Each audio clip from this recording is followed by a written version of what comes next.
सच के साथ। नमस्कार, सिटी वाराणसी लाइव में आप सभी का स्वागत है। मैं हूं अमित मिश्रा। आइए देखते हैं आज के हेडलाइंस।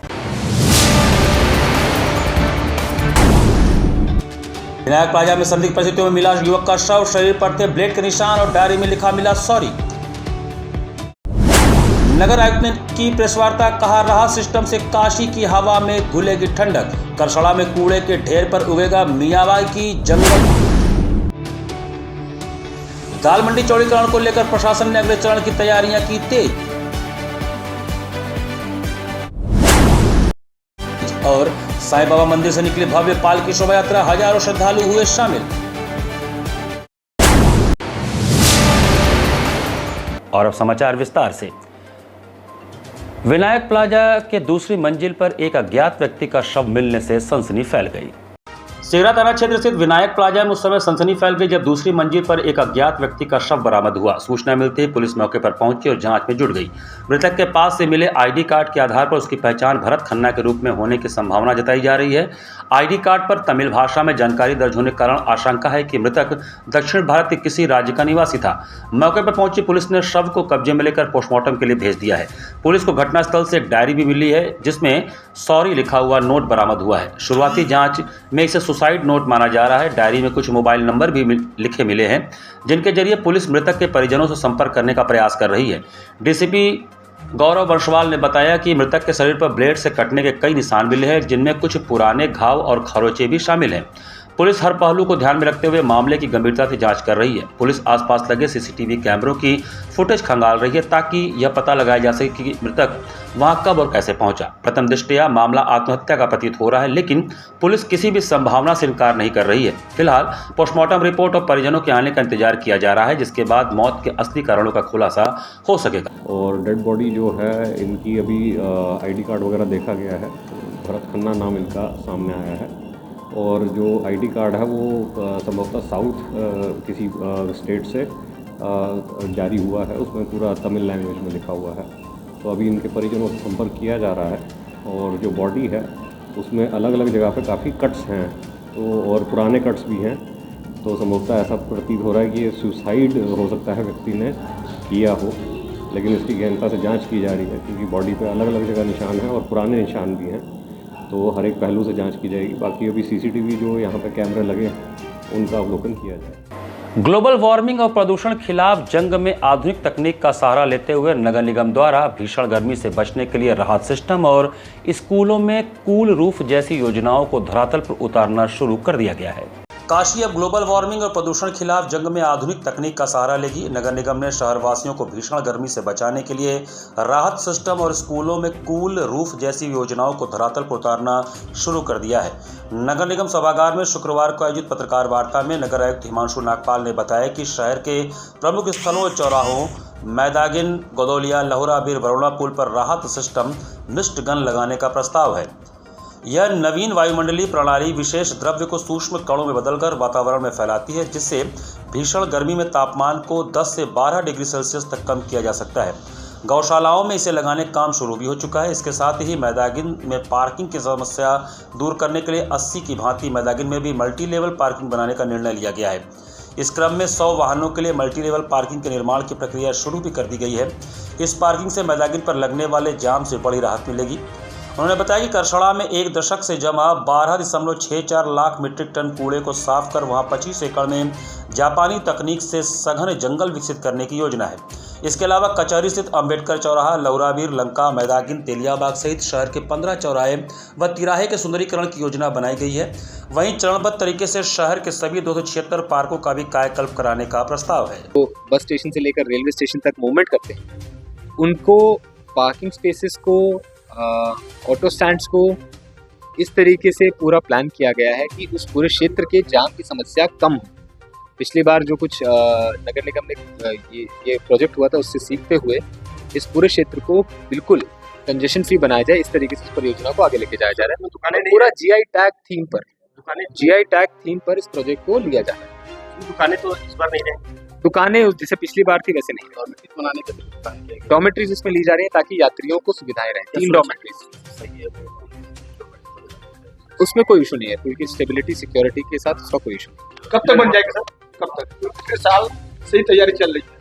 नहीं, इसका अभी कुछ 2 महीने पहले इसकी हमने डीपीआर बनाई थी। इसका टेंडर हमने अभी स्वीकृति लेते हुए वो कुछ दिन पहले इसका टेंडर फ्लोट कर दिया है और आने वाले 8-9 महीनों में तैयार हो जाना चाहिए। दाल मंडी चौड़ीकरण परियोजना को लेकर प्रशासन ने अपनी तैयारियां तेज कर दी हैं। शुक्रवार को दुकानदारों और भवन स्वामियों को चेतावनी देते हुए दिशा निर्देश जारी किए गए।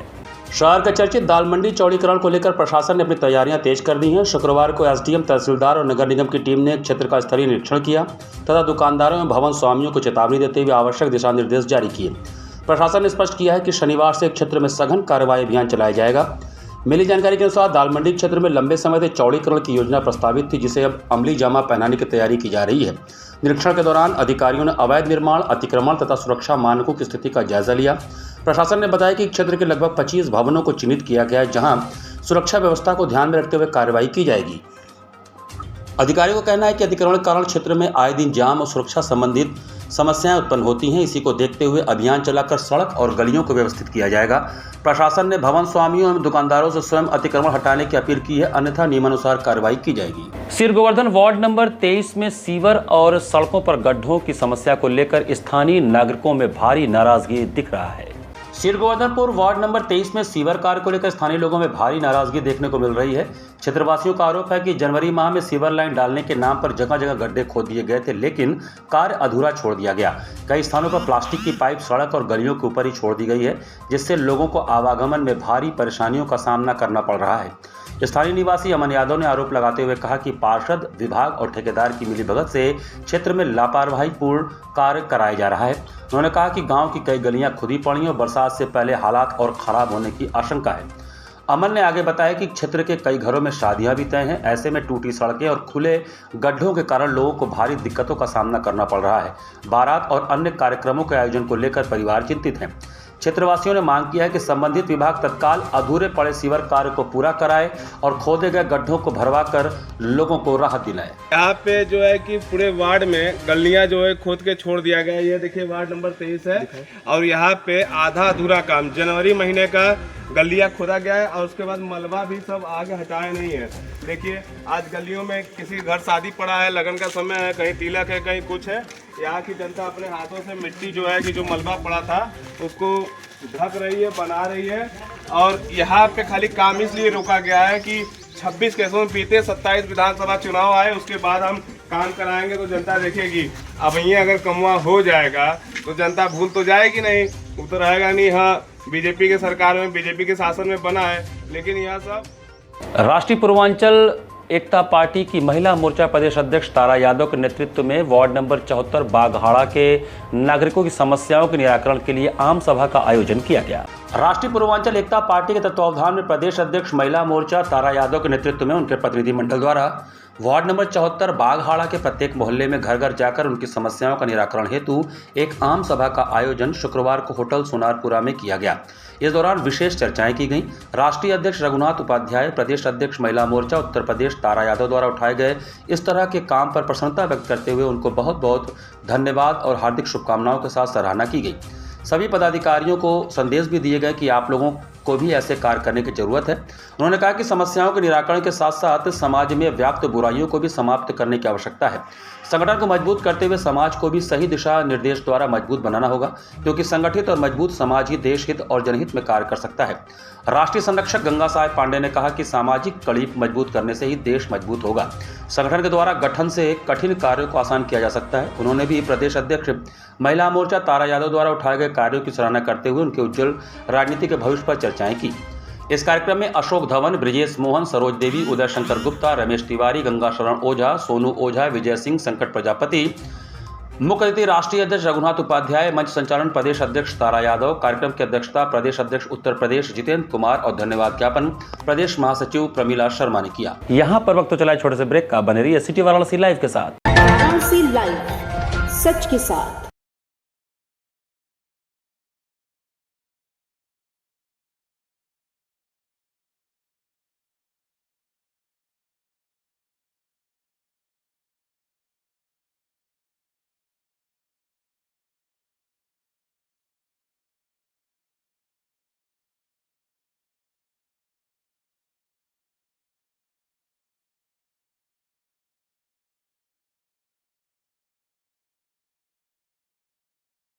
स्वामी हरसिवानंद पब्लिक स्कूल छात्र छात्राओं हेतु वातानुकूलित छात्रावास की सुविधा, हर तिमाही युक्त खेल का मैदान, इंडोर गेम आउटडोर गेम की सुविधा, जिम, योगा, ध्यान की विशेष कक्षा, एनसीसी एबीसी सर्टिफिकेट तथा करियर काउंसलिंग की सुविधा, विज्ञान, कला तथा कॉमर्स के साथ वैकल्पिक विषयों की एक लंबी श्रृंखला, कम फीस में उत्कृष्टतम अध्ययन की व्यवस्था, शहर के सभी क्षेत्रों में बस की सुविधा, विज्ञान, कंप्यूटर तथा सभी आधुनिकतम प्रयोगशाला उपलब्ध, audio video classes. Swami Harsivanand public school and hostel, शिक्षण समूह, शाखाएं Garhwa Ghat, Ramna, Varanasi. Phone number 9554995413, Jagatganj Varanasi. Phone number 7408457111, Banpurwa, Ramna, Varanasi. Phone number 9554955412, railway station road, Churk, Sonbhadra. Phone number 7081109710, Marsara, Ghorawal, Sonbhadra. Phone number 955496319495 एवं स्वामी हरसिवानंद महाविद्यालय, Churk, Sonbhadra. Phone number 7081109711। Varanasi live, सच के साथ। ब्रेक के बाद आपका स्वागत है। मेरी गंगा मेरी जिम्मेदारी के नारे के साथ नमामि गंगे के सदस्यों ने गंगा स्वच्छता के प्रति जागरूकता अभियान चलाया। मेरी गंगा मेरी जिम्मेदारी यह केवल एक नारा नहीं बल्कि हम सबकी साझा जिम्मेदारी है। आज समय की मांग है कि हम सिर्फ सेल्फी लेने तक सीमित न रहें बल्कि गंगा की सफाई में अपना योगदान दें।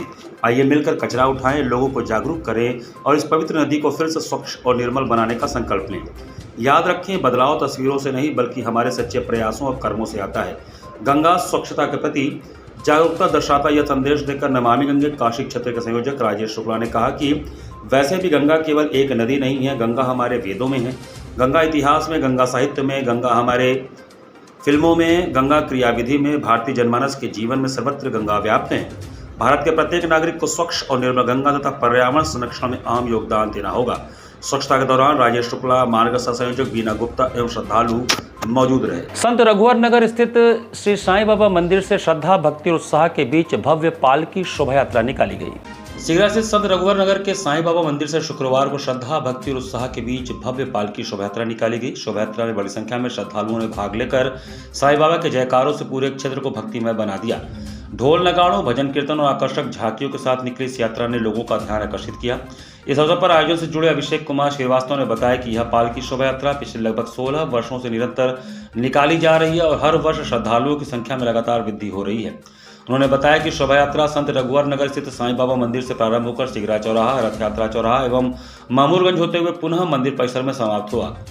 उन्होंने आगे बताया कि यात्रा में प्रारंभ से ही लगभग हजारों श्रद्धालु शामिल थे तथा जैसे जैसे शोभा यात्रा आगे बढ़ी उसमें कई हजार लोगों के शामिल होने का अनुमान रहा। श्रद्धालुओं में विशेष उत्साह देखने को मिला तथा जगह जगह लोगों ने पुष्प वर्षा कर शोभा यात्रा का स्वागत किया।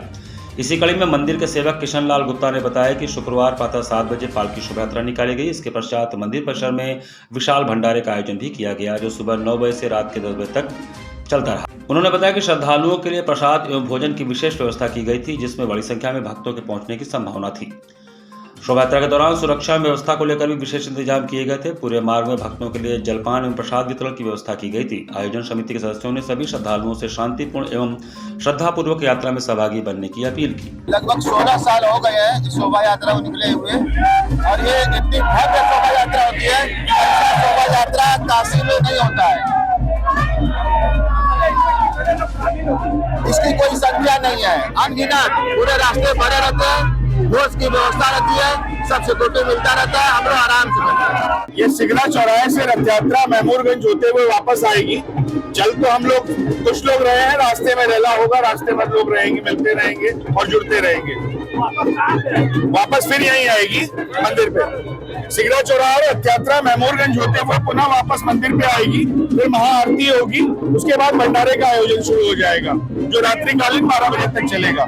सनातन धर्म के महत्व एवं उसकी वर्तमान समय में प्रासंगिकता को लेकर मुमुक्षु भवन में एक विशेष संगोष्ठी का आयोजन किया गया। काशी स्थित मुमुक्षु भवन के सभागार में सनातन धर्म के महत्व और उसकी वर्तमान समय में प्रासंगिकता को लेकर एक विशेष संगोष्ठी का आयोजन किया गया।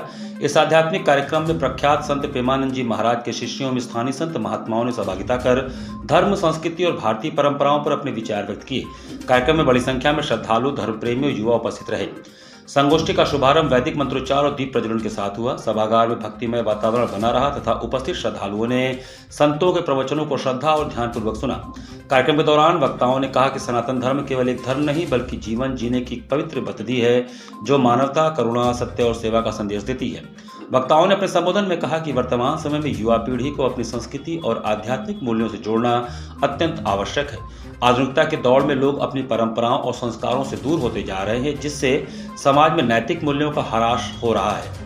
ऐसे समय में संत महात्माओं का मार्गदर्शन समाज को सही दिशा देने का कार्य कर रहा है। प्रेमानंद जी महाराज के शिष्यों ने अपने उद्बोधन में कहा कि सनातन धर्म विश्व को वसुधैव कुटुंबकम का संदेश देता है। यह धर्म मानवता को जोड़ने और समाज में प्रेम, भाईचारे तथा सद्भावना की भावना विकसित करने की प्रेरणा देता है।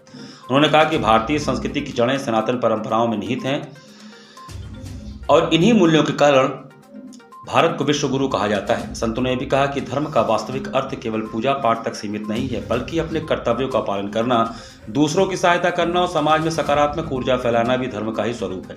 उन्होंने युवाओं से आह्वान किया कि वे भारतीय ग्रंथों, गीता, रामायण और वेदों के ज्ञान को समझें तथा अपने जीवन में नैतिक मूल्यों को अपनाएं। कार्यक्रम के दौरान भजन कीर्तन और आध्यात्मिक चर्चा ने श्रद्धालुओं को भावविभोर कर दिया। कई वक्ताओं ने सनातन धर्म पर हो रहे भ्रम और गलत धारणाओं को दूर करने की आवश्यकता पर भी जोर दिया। उन्होंने कहा कि सोशल मीडिया और आधुनिक माध्यमों के जरिए सही धार्मिक जानकारी समाज तक पहुंचाना समय की मांग है। संगोष्ठी में उपस्थित लोगों ने कहा कि इस प्रकार के कार्यक्रम समाज में आध्यात्मिक चेतना जागृत करने का कार्य करते हैं। श्रद्धालुओं ने संतों के विचारों को प्रेरणादायक बताते हुए कहा कि इससे युवाओं को अपनी संस्कृति के प्रति जागरूक होने की प्रेरणा मिलती है। अंत में आयोजकों द्वारा सभी संत महात्माओं और अतिथियों का सम्मान किया गया। कार्यक्रम का समापन आरती और प्रसाद वितरण के साथ हुआ। पूरे आयोजन के दौरान श्रद्धा, भक्ति और आध्यात्मिक ऊर्जा का विशेष वातावरण देखने को मिला। संतों की कृपा हुई तो बाबा विश्वनाथ जी की विशेष कृपा है, और यदि संत कृपा करे तो अवश्य हो सकता है। संतों की वाणी, अब जैसे अपने काशी में संतों की वाणी का प्रवाह चले, जैसे हमारे श्री धाम वृंदावन में काफी परिवर्तन दिखता है। अब भी अपने घाटों में भी गए हम, 80 घाट से मणिकर्णिका तक, कई बच्चे देखा कि काउंटर लिए हुए नाम जप कर रहे हैं, कई इधर उधर हैं। प्रभु जब कृपा करेंगे तो वो भी धीरे धीरे प्रभु का भजन और साधन में लगे। केनुरब्बा सभागार काशी हिंदू विश्वविद्यालय में महाराणा प्रताप के जन्म जयंती के अवसर पर महाराणा की शौर्य गाथा कार्यक्रम का आयोजन 9 तारीख को किया जाएगा।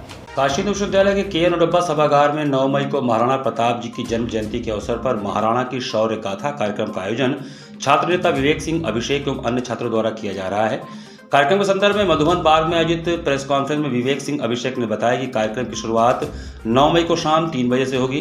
कार्यक्रम में महाराणा प्रताप जी के साथ युद्ध में महत्वपूर्ण भूमिका निभाने वाले आदिवासी समाज के वीरों का विशेष रूप से सम्मान किया जाएगा।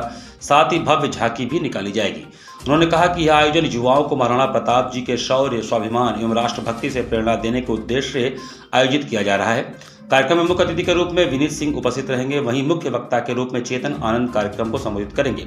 इसके अतिरिक्त विशिष्ट अतिथि के रूप में धनंजय कुमार सिंह, संतोष कुमार सिंह, सत्येंद्र बारी एवं डॉक्टर एस.एन. शंखवार मौजूद रहेंगे। आयोजकों ने सभी छात्र छात्राओं एवं नागरिकों से कार्यक्रम में अधिक से अधिक संख्या में उपस्थित होकर कार्यक्रम को सफल बनाने की अपील की है। हिंदू विश्वविद्यालय BHU कल 9 मई को महाप्रताप जी के जन्म जयंती समारोह का काशी हिंदू विश्वविद्यालय की पावन धरा में केनुरब्बा सभागार IMS BHU में आयोजित किया गया है। और इस महाराणा की शौर्य गाथा में BHU में 9 मई को जो महाराणा प्रताप जी के साथ श्रद्धेय प्रताप जी के साथ जो भी युद्ध में आदिवासी समाज जितने लोग भी कोल भील वर्ग के हमारे सम्मानित जन साथ दिए हैं, युद्ध में कंधा से कंधा मिलाकर चले हैं, विशेष रूप से उन लोग को सम्मानित करने के लिए, और वो दौर जिसमें त्याग बलिदान का पराकाष्ठा होता था, वो हम लोग फिर से एक झांकी के माध्यम से एक ऐसा हम लोग माहौल बनाने का प्रयास करेंगे जिसमें महाप्रताप जी की प्रतिमूर्ति दिखे और उनको सच्ची श्रद्धांजलि हम लोग अर्पित कर पाए। स्वामी हरसेवानंद पब्लिक स्कूल के चुर्क शाखा में 5 दिवसीय ग्रीष्मकालीन प्रशिक्षण शिविर का शुभारंभ हुआ। वर्तमान शिक्षा प्रणाली क्रियात्मक व रचनात्मक पद्धति पर आधारित है। इसको ध्यान में रखते हुए स्वामी हरसेवानंद पब्लिक स्कूल चुर्क शाखा में 5 दिवसीय ग्रीष्मकालीन प्रशिक्षण शिविर का शुभारंभ प्रबंधक बाबा प्रकाश दयानंद ने विद्यालय के प्रेरणा स्रोत हरसेवानंद जी महाराज के तैलचित्र पर माल्यार्पण व दीप प्रज्वलन करके किया। इसमें विद्यार्थियों के बहुमुखी विकास के लिए विभिन्न क्रियाकलाप जैसे खेल, मनोरंजन, योग, ध्यान, प्राणायाम, नो फायर कुकिंग, नृत्य, कला, संगीत, समाचार संयोजन जैसे मनोरंजक विषय वस्तु को लेकर छात्रों के समूह को 5 भागों में शिविर का आयोजन किया गया है, जिसमें तन व मन से स्वस्थ एवं प्रसन्नचित्त रहने के तौर तरीके सिखाए जा रहे हैं। शास्त्रीय एवं लोक संगीत तथा तबला एवं गिटार जैसे आधुनिक एवं परंपरागत वादनों का प्रशिक्षण कराया जा रहा है। वर्तमान समय में मीडिया की बढ़ती हुई भूमिका को देखते हुए बच्चों को समाचार संकलन, संयोजन एवं संपादन के गुण सिखाए जा रहे हैं। बिना आग का उपयोग में झटपट नाश्ता बनाने के लिए बहुउपयोगी है। इसमें मिक्सिंग, असेंबलिंग और कटिंग जैसी तकनीकों का उपयोग करके सलाद, चाट आदि बनाए गए। इसके अलावा कागज, घास फूस, मिट्टी, कार्टून इत्यादि अनुपयोगी वस्तुओं से विरासत के उपयोगी सामान तैयार करने के तरीके सिखाकर न सिर्फ उनकी उपयोगिता बताई जा रही है, अपितु पुराने चीज़ों से नई चीज़ों के निर्माण को मनोरंजक तरीके से अभिव्यक्त कर उसमें सृजनात्मक हुनर सिखाया जा रहा है। विद्यालय के प्रधानाचार्य A.K. वर्मा ने अपने वक्तव्य में कहा कि यह परीक्षण शिविर एक विराम नहीं बल्कि यह हमारे अंदर आत्मविश्वास, साहस और प्रतिभा को निखारने का अनूठा माध्यम है। विद्यार्थियों एवं शिक्षकों ने मेहनत और लगनशीलता की छांव में अनुशासन में रहकर समय का सदुपयोग करते हुए उत्कर्ष से चरमोत्कर्ष तक पहुंचने की प्रेरणा दी।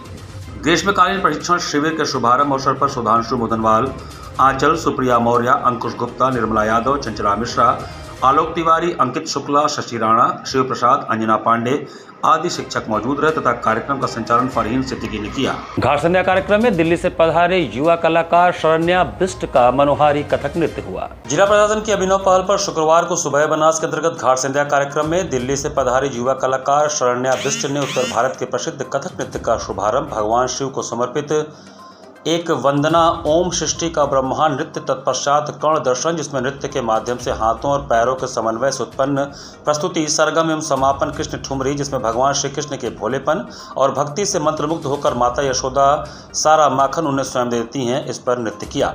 कलाकार को प्रमाण पत्र, आशीर्वचन एवं धन्यवाद ज्ञापन श्याम कुमार केसरी ने प्रदान किया। कार्यक्रम का संयोजन सुबह बनास के सचिव एवं संस्थापक डॉक्टर रत्नेश वर्मा ने किया। कार्यक्रम का सफल संचालन सीमा केसरी ने किया। इस अवसर पर भारी संख्या में दर्शक गण उपस्थित रहे।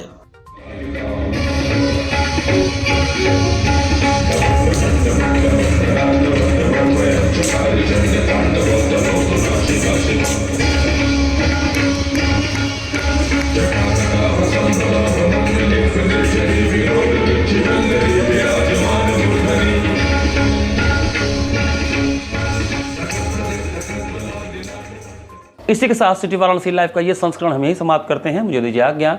नमस्कार।